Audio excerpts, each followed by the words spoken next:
Hello and welcome to this week's edition of Newsgram.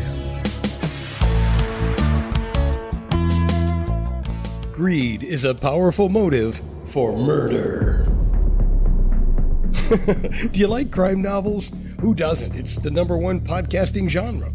Anyway, it is fascinating to peer into the mind of a killer and try and sort out what on earth could drive them to commit such a heinous act. It's also fun to play amateur detective. You get to try and figure out who did it. Maybe you're like me and you start to look for changes in the antagonist's behavior, if there are any.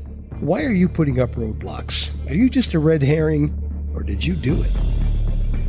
Are the cops in cahoots? Is it more than one murderer? It's a mystery. It's a puzzle, and who doesn't like solving puzzles?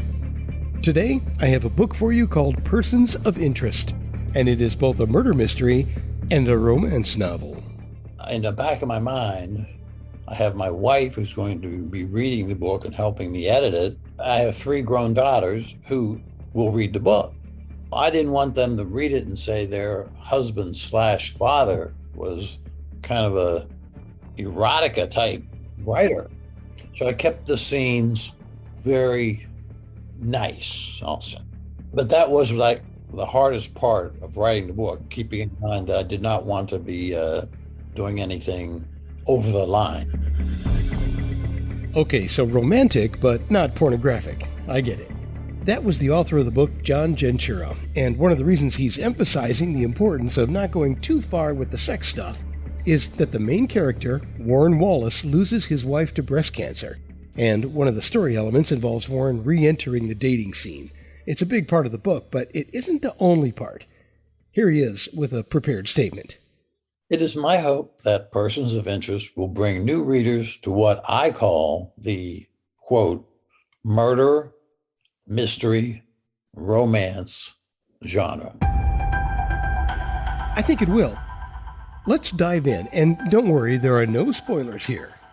Our romantic mystery takes place on the East Coast of the U.S. Much of the book is autobiographical. For example, I'm from Pittsburgh, and the book takes place outside of Philadelphia, but I focused on Pittsburgh sports teams because that's who I rooted for and still do all my life. So Steelers and Pirates fans should enjoy this one. I thought it was interesting that in the book's prologue, John lists a number of elements that make up a typical crime novel. Some of them are cliches, like hope for the best, prepare for the worst, or keep your friends close but your enemies closer. Pride cometh before the fall. Or my favorite, at the scene of a murder, there's often the silence of death. Yet sometimes the dead speak the loudest of all. The idea is to give you some sayings that might get your mind racing and give you some thoughts about the plot.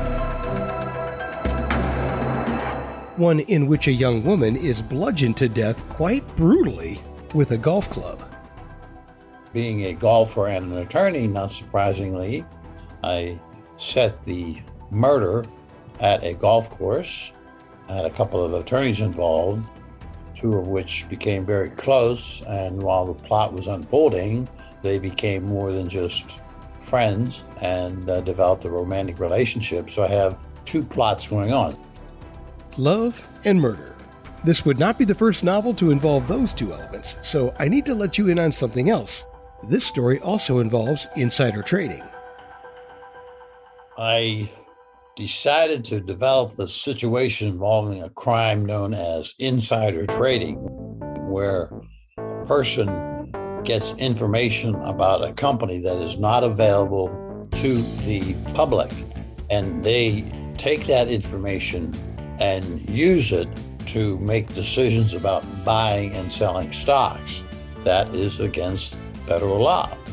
So I developed that story with person inside of a company looking for acquisitions, and eventually that whole crime gets investigated, and it ends up being part of the plot involving the murder, but I'll say no more about that. So Warren the widower liked to play golf, and one of his frequent playing partners at the Haverford Golf and Country Club was Brenda Lamb, our victim. I tell you, romance can bloom in some of the most unexpected circumstances. So we have a murder, we have this insider trading, And then we have this very lovely romance between the young attorney on the investigating team and her blind date. She met her boyfriend on a blind date, and the blind date was set up by the attorney who was murdered. So that's all tied in there together. Brenda Lamb, you poor matchmaking victim. How did this horrible thing happen to such a sweet person? 99% of all murder mysteries end up getting solved. In my case, that was true. Good to know that it's not one of those stories with an open ending. I do like it when there's some finality. We do get some closure on what turns out to be a grisly murder in Persons of Interest by John Jenchura. It is available online right now at Barnes & Noble, Amazon, and lots of other places. In fact, the Kindle version is only $2.99, so save a few trees and add that version to your reading list. And that will do it for this crime version of Newsgram from webtalkradio.com.